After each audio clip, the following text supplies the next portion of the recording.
মানুষ যে কেন এই ঠান্ডায় মরে কে জানে। শার্ট প্যান্ট তাড়াতাড়ি গলিয়ে নিতে নিতে পার্থ গজগজ করতে লাগলো। কোনোরকমে লেপের ভিতর পায়ের পাতা দুটো একটু গরম হয়েছিল। এখন চলো শ্মশান এই রাত্রে। পার্থ এই অঞ্চলে নতুনই বলা যায়, সবে বদলি হয়ে এই মহাদেবপুরে আসা। জায়গাটা আধা শহর আধা গ্রাম। ব্যাংকের চাকরি তার, সহকর্মী বিদ্যুৎ সেন তার পাশেই থাকে। দুজনের বন্ধুত্ব বেশ গাঢ়ই বলা যায়। একটু আগে বিদ্যুৎ এসে তাকে ডেকে গেছে। বিদ্যুতের নিস্তারিণী মাসি সজ্ঞানে পরলোক গমন করেছেন। নিঃসন্তান বিধবা, খুবই শান্ত স্বভাবের মহিলা। নিস্তারিণী মাসি বিদ্যুৎদের বাড়িতেই থাকতেন।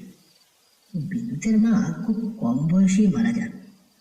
এই নিস্তারিণী মাসি তখন বিদ্যুৎকে বুকে তুলে নেন, সেই সঙ্গে সংসারের সব দায়িত্ব। বিদ্যুতের বাড়ির সামনে পৌঁছে পার্থ দেখল সেখানে বেশ কিছু লোকের জটলা। কে কে শ্মশানে যাবে সেই নিয়ে জোর গলায় আলোচনা চলছে।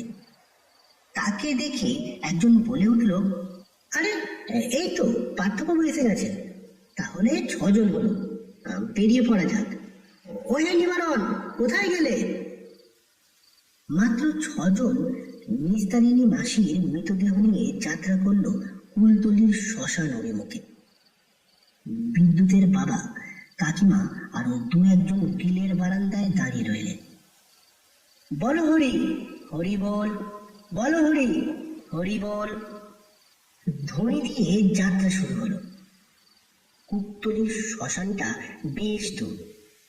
বিদ্যুৎ বলল, এই পার্থ, তাড়াতাড়ি পা চালাতে হবে রে, আকাশের অবস্থা তো ভালো লাগছে না।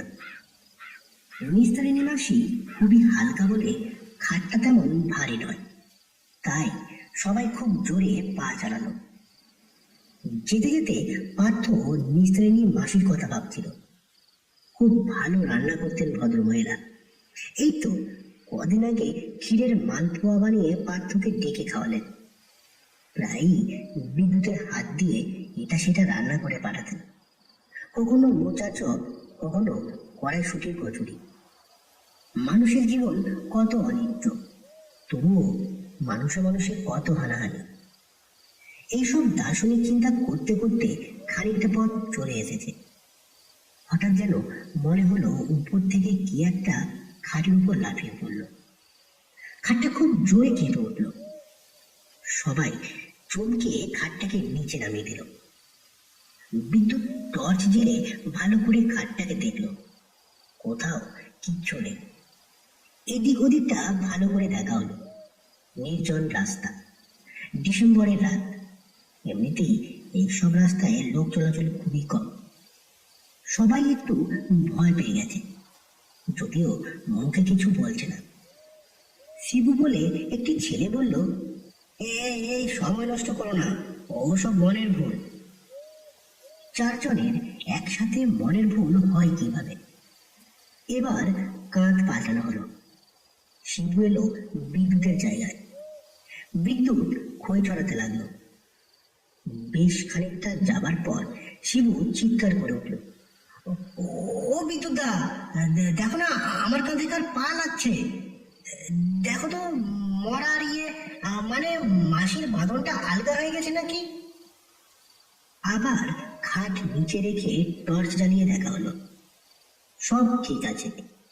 নিস্তারিণী মাসি নিশ্চিন্তে যেন ঘুমিয়ে আছে। সবারই মনটা খচখচ করতে লাগলো। কেমন যেন কু ডাকতে লাগলো পার্থর মন। বাতাসটাও ভারী হয়ে আসছে।